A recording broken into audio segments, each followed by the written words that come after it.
അപ്പോൾ രാഷ്ട്രീയ കേരളത്തിലെ സൃഷ്ടി സ്ഥിതി സംഹാരം ഇതിനെക്കുറിച്ചാണ് ഞാൻ ഇന്ന് സംസാരിക്കുന്നത്. ഇനി സൃഷ്ടി ആരാണ് എന്ന് ചോദിച്ചു കഴിഞ്ഞാൽ നമുക്ക് ഹൂ കെയേഴ്സ് എന്ന് പറഞ്ഞ് തള്ളിക്കളയാം. അടുത്തത് സ്ഥിതി സംഹാരം. ഇത് കൈകാര്യം ചെയ്യുന്നത് കേരളത്തിലെ രണ്ട് മഹാദിവ്യന്മാരാണ്. അപ്പോൾ അതിനെക്കുറിച്ച് നമുക്ക് സംസാരിക്കാം. നമസ്കാരം. നമ്മുടെ കേരളത്തിലെ ഈ അടുത്ത കാലത്ത് കലുങ്ക് ചർച്ചകൾ അല്ലെങ്കിൽ ആൽത്തറയിൽ ഇരുന്നു കൊണ്ടുള്ള ചർച്ച, ഇതൊക്കെ തുടക്കം കുറിച്ചിരിക്കുന്ന ഒരു കേന്ദ്ര സഹമന്ത്രിയുണ്ട്, സുരേഷ് ഗോപി. അദ്ദേഹത്തെക്കുറിച്ച് ഉയർന്നു വരുന്ന ചില ആരോപണങ്ങളാണ് ഈ വീഡിയോ ചെയ്യാനുള്ള ഒരു കാരണം എന്ന് പറയുന്നത്. അപ്പോൾ അതിനു മുമ്പ് നമുക്ക് സംഹാരം കൂടി എന്താണ് എന്നൊന്ന് സൂചിപ്പിച്ചിട്ട് പോവാം. അതായത് ഒരു പ്രാവിനെ പറത്തി വിട്ടുകൊണ്ട് തുടങ്ങിയ പ്രയാണം, അതുപോലെ തന്നെ ഈ കേരളത്തിന്റെ വരദാനം എന്നൊക്കെ പറയാവുന്ന കാരണഭൂതൻ, ആരെങ്കിലും എന്തെങ്കിലും ഒരു ചെറിയ അസുഖം പിടിപെട്ട് കിടപ്പിലായിട്ടുണ്ടെന്നുണ്ടെങ്കിൽ അവരെ ഒന്ന് സന്ദർശിക്കുക, ഒപ്പം എത്രയും പെട്ടെന്ന് സുഖമായി വരട്ടെ എന്ന് പറഞ്ഞ് ആശംസിക്കുക. അതോടെ പുക കാണുന്ന മനുഷ്യര്, അതാണ് നമ്മളുടെ മാൻഡ്രക് എന്ന് പറയുന്ന സംഹാരം കൈകാര്യം ചെയ്യുന്ന കേരളത്തിലെ ദിവ്യൻ എന്ന് പറയുന്നത്. ഇനി അടുത്ത ഒരു സംഭവം എന്ന് പറയുന്നത്, ഈ കലുങ്ക് ചർച്ചയൊക്കെ തുടങ്ങിക്കഴിഞ്ഞപ്പോൾ നമുക്ക് എല്ലാവർക്കും അറിയാം, കോഫി വിത്ത് സുരേഷ് ഗോപി എന്നൊക്കെ പറഞ്ഞ് ഈ ഗ്രാമങ്ങളിൽ 10ഓ 20ഓ വീടുകൾ സംഘടിപ്പിച്ചുകൊണ്ട് അവിടെയുള്ളവരെ എല്ലാം ഒരു വേദിയിൽ കൊണ്ടുവന്ന് സംസാരിച്ച് പ്രശ്നങ്ങൾ കേൾക്കുക, നമ്മളുടെ കേരളത്തിലെ പ്രശ്നങ്ങൾ അങ്ങോട്ട് പറഞ്ഞ് മനസ്സിലാക്കി കൊടുക്കുക, അങ്ങനെയുള്ള കാര്യങ്ങളെല്ലാം ചെയ്ത് ആ ഗ്രൗണ്ട് ലെവൽ വർക്ക് പെർഫെക്റ്റ് ആയിട്ട് ചെയ്തതിന്റെ അനന്തരഫലമാണ് നമുക്ക് തൃശൂർ എന്ന് പറയുന്ന ലോക്സഭാ മണ്ഡലത്തിൽ നിന്ന് BJPയുടെ ഒരു MP, അതും തിരഞ്ഞെടുപ്പിൽ വിജയിച്ചു വരുന്ന MP എന്ന് പറയുന്ന ആ ഒരു സംഭവം നടന്നു കിട്ടിയത്. അതേപോലെ തന്നെ തദ്ദേശ തെരഞ്ഞെടുപ്പും അതുപോലെ തന്നെ നിയമസഭാ തെരഞ്ഞെടുപ്പും മുന്നിൽ നിൽക്കുന്ന ആ ഒരു സാഹചര്യത്തിൽ സുരേഷ് ഗോപി വീണ്ടും തുടങ്ങിയിരിക്കുകയാണ് കലുങ്കിലിരുന്നു കൊണ്ടുള്ള വികസന ചർച്ചകൾ, ആൽത്തറയിൽ ഇരുന്നു കൊണ്ടുള്ള വികസന ചർച്ചകൾ. ഇത് സത്യത്തിൽ UDFനെയും LDFനെയും കൃത്യമായിട്ട് വിറളി പിടിപ്പിച്ചു എന്ന് തന്നെ പറയേണ്ടി വരും. അതോടുകൂടി വീണ്ടും തുടങ്ങി അവരുടെ മാധ്യമങ്ങളിലൂടെയുള്ള ഈ പരിഹാസങ്ങൾ, അല്ലെങ്കിൽ അടിച്ചമർത്തി അല്ലെങ്കിൽ താറടിച്ച് കാണിക്കുക എന്നൊക്കെ പറയുന്ന ആ ഒരു സംഭവം. അപ്പൊ ഈ കലുങ്ക് ചർച്ചയിൽ നമ്മൾ എല്ലാവരും കണ്ടതാണ്. സത്യനന്ദിക്കാട് പങ്കെടുത്തിട്ടുണ്ടായിരുന്നു, നടൻ ദേവൻ പങ്കെടുത്തിട്ടുണ്ടായിരുന്നു. ആ സമയത്ത് പ്രായമുള്ള ഒരു മനുഷ്യൻ വന്നിട്ടുണ്ടായിരുന്നു. അപ്പോൾ ആ പ്രായമുള്ള മനുഷ്യൻ ഒരു കവറ് കൊണ്ട് സുരേഷ് ഗോപിയുടെ കയ്യിൽ കൊടുക്കാൻ ശ്രമിച്ചപ്പോൾ അദ്ദേഹം വളരെ സ്നേഹത്തോടു കൂടി തന്നെ നിരസിച്ചു.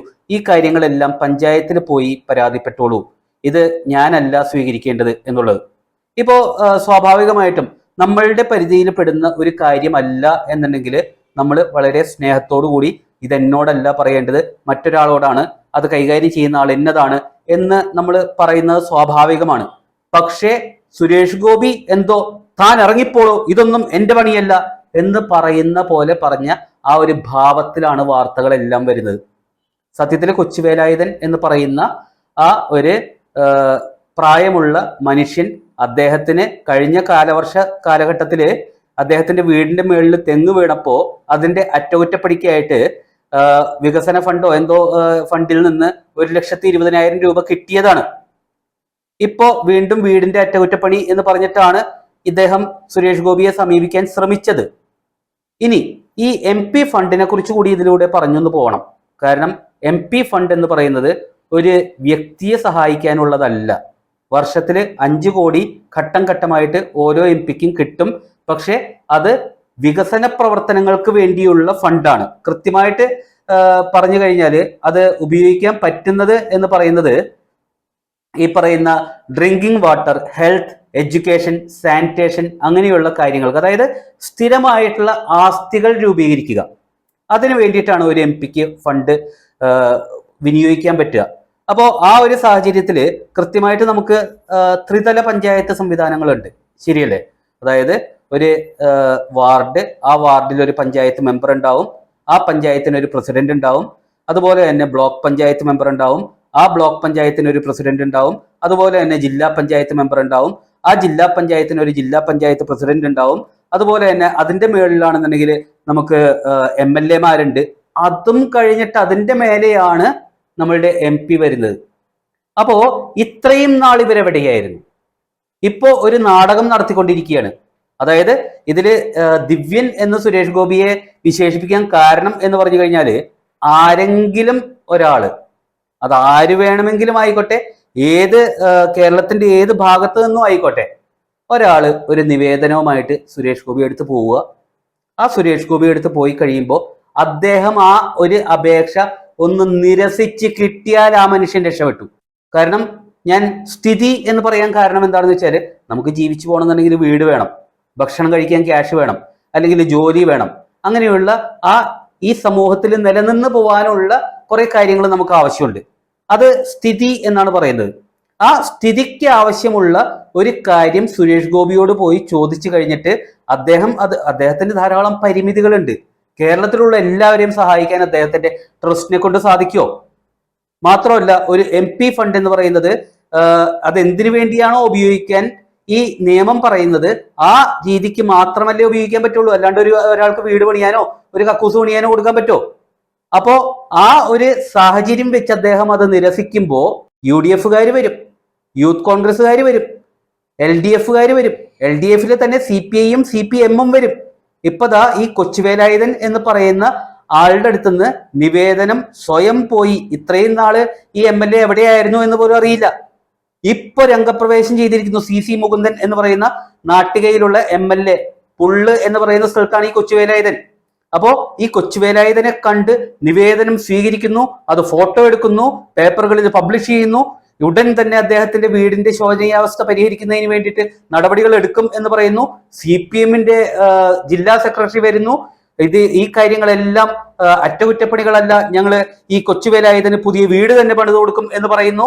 DYFIക്കാര് വരും, പൊതിച്ചോറുകാര്, SFIക്കാര് വരും രക്ഷാപ്രവർത്തനത്തിന് വേണ്ടിയിട്ട്. അങ്ങനെയുള്ള ഓരോരോ നാടകങ്ങൾ. സത്യത്തിൽ കൊച്ചുവേലായുധൻ രക്ഷപ്പെട്ടു എന്ന് തന്നെ പറയാം. കാരണം എന്താണെന്ന് വെച്ചാൽ, ഈ പറയുന്ന ആ സുരേഷ് ഗോപി അദ്ദേഹത്തിന്റെ സാങ്കേതിക വശങ്ങൾ പറഞ്ഞ് നിങ്ങൾ ഇത് പഞ്ചായത്തിലാണ് പോയി പറയേണ്ടത് എന്ന് പറഞ്ഞു കിട്ടിയതേ ഉള്ളൂ. ഇപ്പതാ സഹായത്തിന്റെ ഹസ്തങ്ങൾ ചുറ്റും നീണ്ടു നിൽക്കുന്നു. അദ്ദേഹം എന്ത് ചെയ്യണം എന്നുള്ള ഒരു അവസ്ഥയിലാണ് ഇപ്പോൾ. അത്രയ്ക്ക് ഒരു ഗതികെട്ട അവസ്ഥയാണ്. അതായത് ഇവിടെയുള്ള 140 MLAമാരെ കൊണ്ട് നല്ല രീതിയിൽ പണിയെടുപ്പിക്കാൻ 2000-ഓളം വരുന്ന തദ്ദേശ സ്വയംഭരണ സ്ഥാപനങ്ങൾ ഉണ്ടെന്ന് തോന്നുന്നു. അതായത് 2000, 1300 എന്തോ.